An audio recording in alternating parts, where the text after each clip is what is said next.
Hello, and welcome to episode 2 of the Leadership Dr. SB. First, before I begin, let me say thank you to the 105 people who took the time to view the first episode, the 4 people who commented on it, and the 25 people who subscribed to the channel. Thank you, thank you, thank you.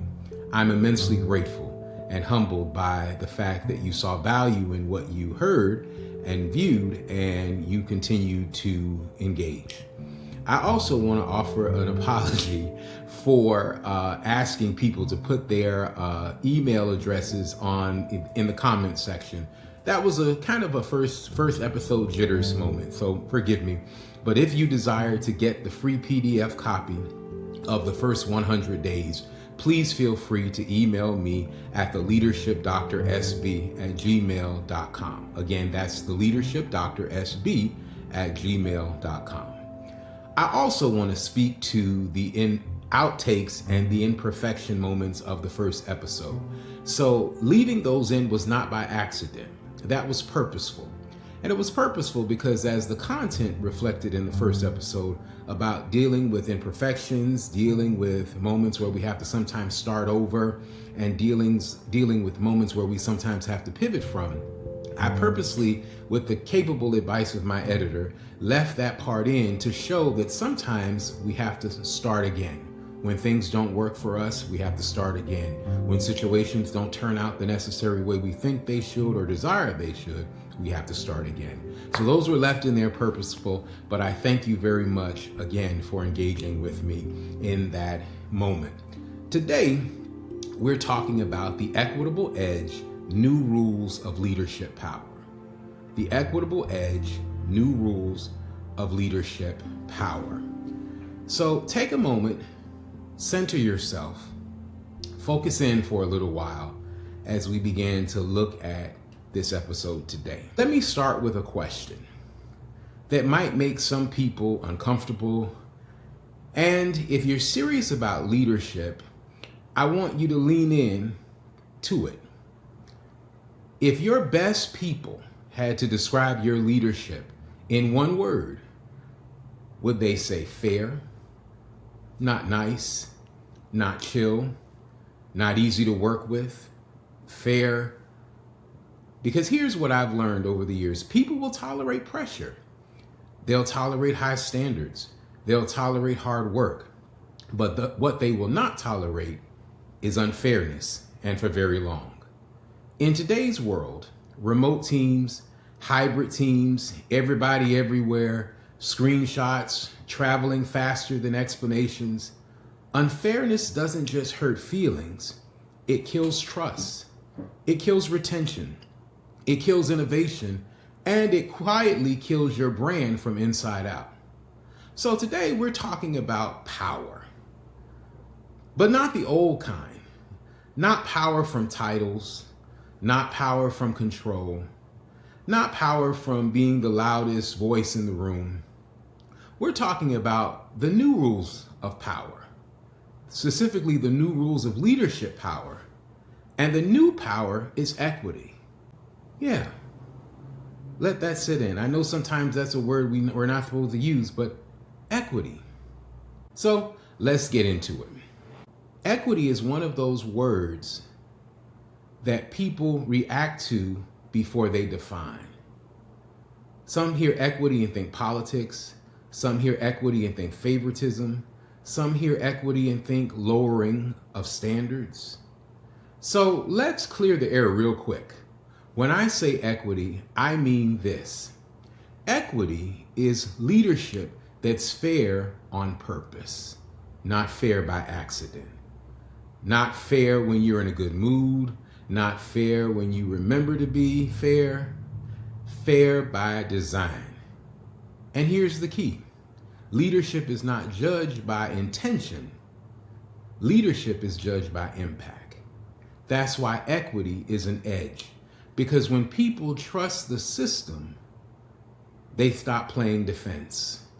They take risk, they speak up earlier, they collaborate, they innovate, and they stay. That's the edge. Think about the most talented person you've ever lost on a team. Not the person who was bad at the job. The one who was good. Maybe even great. And everyone was shocked when they left. If you're honest, most of those stories don't start with pay. They start with, I didn't feel seen. I didn't feel safe. I didn't understand how decisions were made. It felt like certain people always got the opportunities. I was held to a different standard. That's not a motivation problem. That's an equity problem. And equity problems are expensive. When we think about the old rules versus the new rules of power, in the past, leaders could potentially get away with inconsistency because information moved slowly.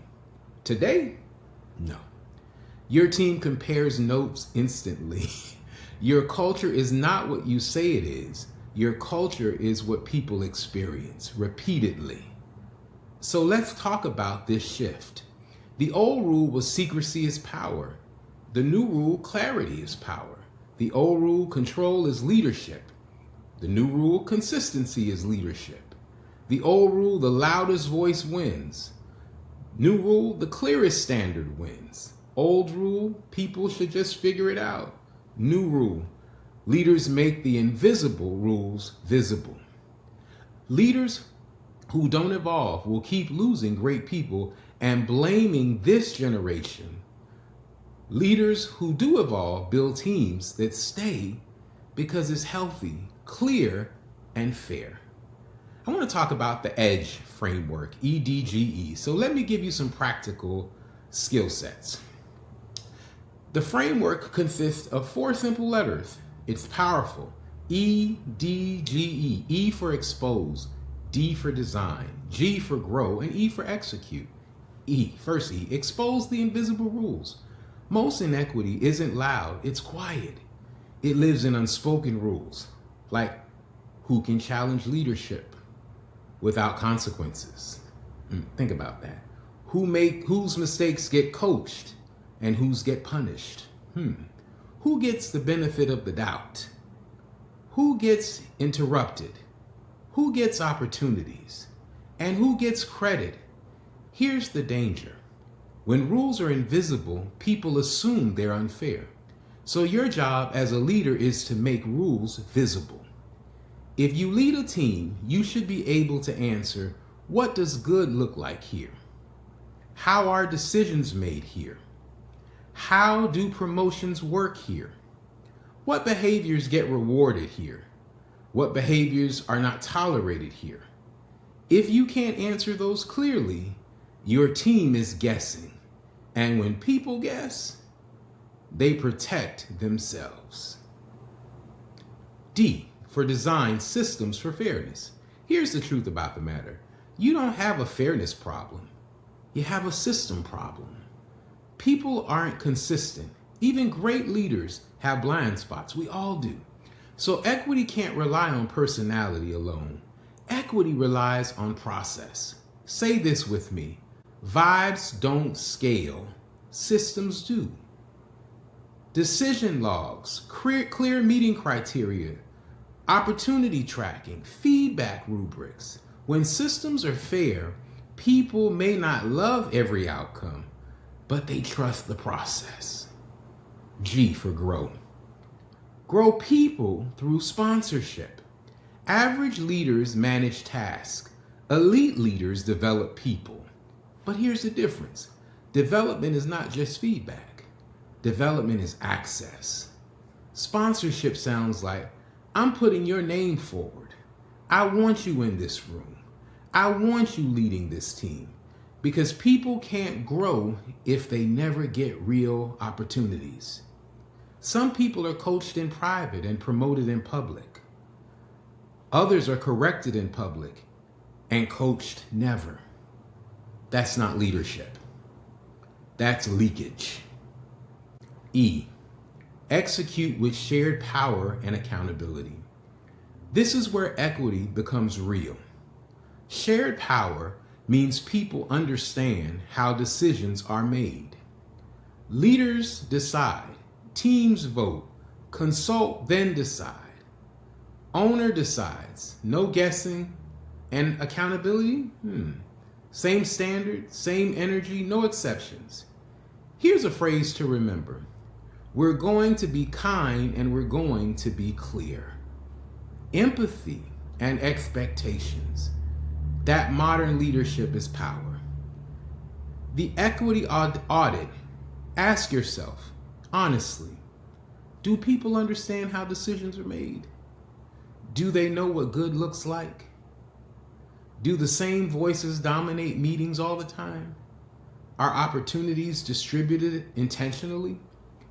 Do people feel safe telling me the truth? You can't fix everything, but pick one thing you can change this week. Equity isn't a moment, it's a practice. The old version of leadership power was, I have the title, so I have the power. The new version is, I have the trust, so we have the power. People don't give their best to titles. They give their best to leadership that feels safe, solid, and fair. So here's your challenge this week. Make one invisible rule visible. Make one process more fair. Sponsor one person intentionally. Apply one standard consistently. That's the equitable edge. That's the new rules of leadership power. If you're back with us again today, I say thank you. Again, if you're brand new, you're right on time. And if you're watching on YouTube, please do me a favor, go ahead and subscribe. It helps us grow the community and get these tools in front of people who will need them, the leaders who actually care about doing this leadership thing the right way. And don't forget to email me at theleadershipdrsb@gmail.com for your free copy of the first 100 Days of Leadership. Next episode, I will also give more information about leadership programs that we will be potentially launching this month and throughout the year. We're just getting started, and I'll see you in the next episode. Until next time.